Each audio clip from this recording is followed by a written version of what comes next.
Hello दोस्तों, आज मैं आपको एक दिल छू लेने वाली कहानी सुनाने जा रहा हूँ। तो दोस्तों, कहानी ये है कि एक शहर में जानकी और राघव नाम की पति पत्नी रहते थे, जिनकी एक बेटी थी जिनका नाम सरिता था। सरिता को बचपन में ही पोलियो मार गया था, जिससे वह एक पैर से अपाहिज थी। सब लोग उसे दया की दृष्टि से देखते थे, लेकिन सरिता अपने माँ बाप की बहुत लाडली थी। उसकी आंखों में कभी आंसू नहीं आने देते थे। सरिता अपाहिज जरूर थी, लेकिन सभी कामों में कुशल थी। वो स्कूल में भी वह सभी अध्यापकों की प्रिय थी। एक दिन जानकी बोली, जानकी सुनो जी, सरिता की 11वीं पास हो गई है। हमारी बेटी दिव्यांग है, उसके लिए भी ऐसा ही लड़का ढूंढना पड़ेगा। लगता है उसकी शादी करने में बहुत मुश्किलें आएगी, इसलिए अभी से लड़का ढूंढना शुरू कर दो। राघव कहता है, हाँ जानकी, सही कहती हो। सरिता कितनी सुंदर और सर्वगुण संपन्न है, लेकिन पैर की वजह से मेरी बेटी की जिंदगी खराब हो गई है। सरिता ने अपने माँ और बापूजी की बात सुन ली। वह पास आकर बोली, बाबूजी, क्या मैं आप सब पर बोझ हूँ? मेरा पैर खराब है, इसका मतलब यह तो नहीं मैं किसी पर आश्रित रहूँगी। फिर कैसे हुई मेरी जिंदगी खराब? जानकी ने कहा, मन छोटा मत कर बेटी, किसने कहा कि तू बोझ है?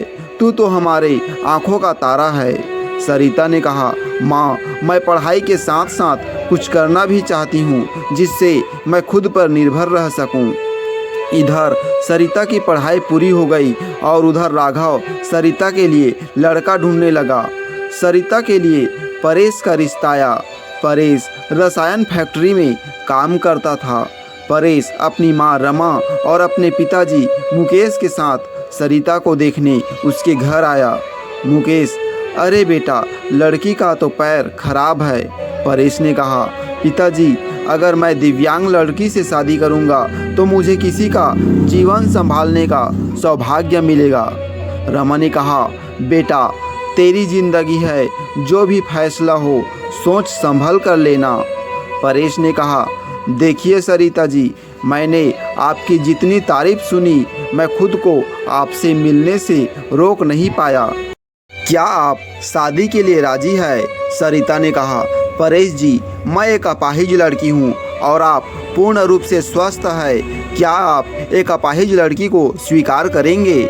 परेश ने कहा, सरिता, मैं जिंदगी भर आपका सहारा बनने के लिए तैयार हूँ, अगर आपको ऐतराज ना हो तो। सरिता ने कहा, अगर आप तैयार है तो मैं खुद से नसीब हूँ कि मुझे आप जैसा जीवन साथी मिलेगा। सरिता और परेश की बहुत धूमधाम से शादी हुई।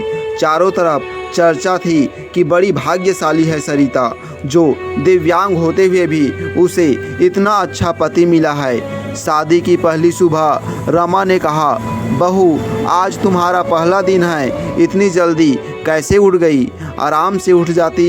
सरिता ने कहा, माँ, मुझे जल्दी उठने की आदत है, मैंने नाश्ता बना दिया है, आप सब लोग नाश्ता कर लीजिए। रमा हैरान थी कि एक पैर खराब होते हुए भी सुबह उठकर नाश्ता भी बना दिया। इसी तरह सरिता ने थोड़ी ही दिनों में सारी जिम्मेदारी अपने ऊपर ले ली। सरिता से सभी बहुत खुश थे। रमा ने, परेश, तेरी बीवी लाखों में नहीं करोड़ों में एक है। मैं तो डरती थी कि कहीं ऐसा ना हो कि एक दिव्यांग लड़की से शादी करके कहीं मेरे बेटे की ज़िंदगी खराब न हो जाए। परेश ने कहा, माँ, मेरा फैसला कभी गलत नहीं हो सकता। आपसे एक बात कह रहा हूँ कि अगर मुझे कुछ हो जाए तो सरिता को अपनी बेटी की तरह रखना।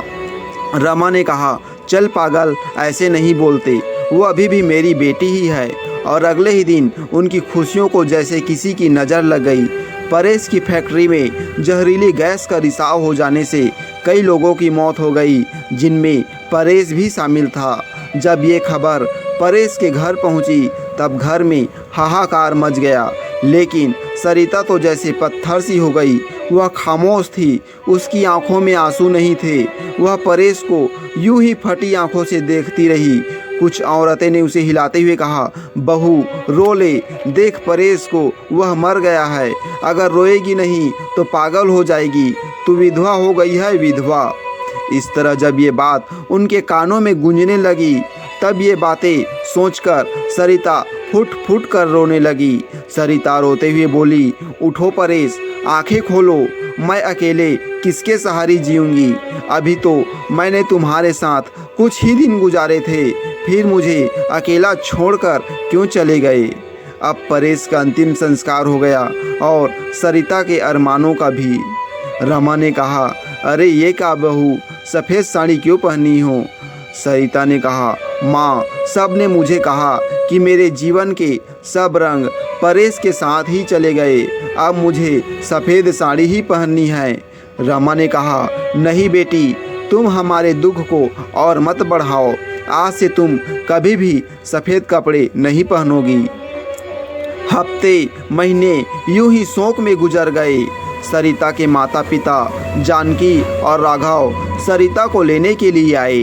जानकी ने अपने समधन से कहा, मेरी बेटी का जीवन तबाह हो गया, उजड़ गया, अब पूरी ज़िंदगी अकेले कैसे काटेगी, इसलिए हम उसे अपने साथ ले जाना चाहते हैं। रमा ने कहा, देखिए समधन जी, सरिता कहीं नहीं जाएगी, आप उसकी शादी करके कर्तव्य मुक्त हो चुके हैं, लेकिन अब हमारे भी कुछ कर्तव्य है। हमारी बहू हमारी बेटी बनकर हमारे पास ही रहेगी। यह कहते हुए रमा ने सरिता को गले से लगा लिया। मुकेश ने भी कहा, हाँ समधी जी, रमा सही कह रही है, हम सरिता को आगे पढ़ाएंगे और किसी लायक बनाएंगे। आप चिंता मत करना, हम अपनी सरिता को पलकों पर बिठा कर रखेंगे। सरिता ने कहा, माँ, बाबूजी, परेश इनके इकलौते बेटे थे, अब वो नहीं हैं, तो ऐसे में मैं इनको छोड़कर चला जाऊं, ये सही नहीं है। मैं इनके पास रहकर ही इनकी सेवा करूंगी। सरिता के माँ बाबूजी चले जाते हैं। अब सरिता अकेली थी। उसने अपना सारा ध्यान पढ़ाई में लगा दिया। ऐसे में उसकी मुलाकात गगन से हुई, जो समय समय पर सरिता को पढ़ाई में मदद करता था।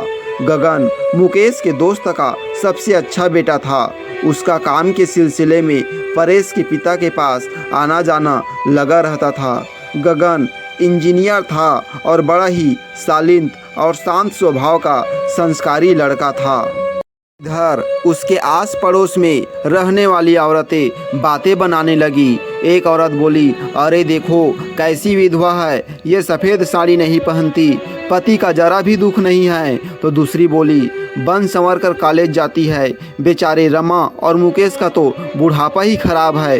तीसरी औरत ने कहा, पहले इस लड़के का घर में आना जाना ठीक था, लेकिन अब परेश नहीं है तो इसे जवान विधवा बहू के घर नहीं आना चाहिए। लेकिन सरिता को किसी की बातों से कोई फर्क नहीं पड़ता था, क्योंकि उसके सास ससुर उसके साथ थे। रमा जब इतनी अच्छी बहू के लिए लोगों के ये ताने सुनती तो वह तड़प उठती थी, रोने लगती थी। सरिता ने अपनी मेहनत से बीएड कर ली और विकलांग कोटे में वह एक शिक्षिका के रूप में नियुक्त हो गई। रमा ने कहा, सुनो परेश के पापा, हमारी सरिता अब एक टीचर बन गई है। लोग न जाने उसे कैसे कैसे ताने देते हैं, हमें अब उसकी शादी कर देनी चाहिए। मुकेश ने कहा, सही कह रही हो रमा, विधवा है, अनाथ नहीं, जो लोगों की उल्टी सीधी बातें सुनेगी। हम अपनी बहू की शादी धूमधाम से करेंगे।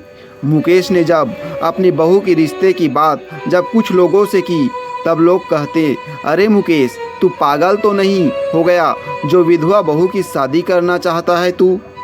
मुकेश ने कहा, हाँ, मैं उसकी शादी करना चाहता हूँ, उसकी ज़िंदगी से विधवा शब्द हमेशा के लिए मिटाना चाहता हूँ। तभी गगन ने आकर के कहा, अंकल, अगर आप सरिता के काबिल समझे तो मैं आपके बहू से शादी करने के लिए तैयार हूँ। मुकेश ने कहा, गगन तुम? गगन ने कहा, हाँ मैं। मुकेश ने कहा, मुझे यकीन ही नहीं हो रहा है कि मेरी बेटी तुम्हारे जैसे लायक और होनहार बेटा पसंद करेगा। मुझे तुम पर गर्व है, मैं ये शादी के लिए तैयार हूँ बेटा। तभी मुकेश घर आकर के सरिता से कहता है, सरिता बेटी, तुम जानती हो मैंने हमेशा तुम्हें अपनी बेटी से बढ़कर माना है। मैं चाहता हूँ कि तुम्हारी ज़िंदगी के अधूरे सपने को पूरा करूँ। मैं तुम्हारी शादी गगन से करना चाहता हूँ। तुम्हें कोई एतराज़ तो नहीं? सरिता ने कहा, पिताजी, परेश की जगह शायद ही मैं किसी को दे पाऊँ, लेकिन आपने जो मेरे लिए किया है वो कोई नहीं कर सकता। आपका फैसला मेरे सर आँखों पर है। जैसा आप कहे मुझे मंजूर है। और फिर सरिता और गगन की धूमधाम से शादी हो गई और सब खुशी खुशी से रहने लगे। दोस्तों, आपको यह कहानी कैसी लगी कृपया कमेंट करके अवश्य बताएं और वीडियो पसंद आया हो तो लाइक करें और शेयर करें जिससे और भी लोग सुन सके। दोस्तों, थोड़ा सा समय लगता है, एक कमेंट करके जय श्री राम अवश्य लिखें जिससे हमारा मनोबल बढ़ता है। और दोस्तों, अगर आप चैनल पर नए हैं तो चैनल को सब्सक्राइब कर लें। फिर मिलेंगे दोस्तों बहुत जल्दी ही अगली कहानी को लेकर। तब तक के लिए नमस्कार। आपका दिन शुभ और मंगलमय हो, इसी कामना के साथ जय श्री राम।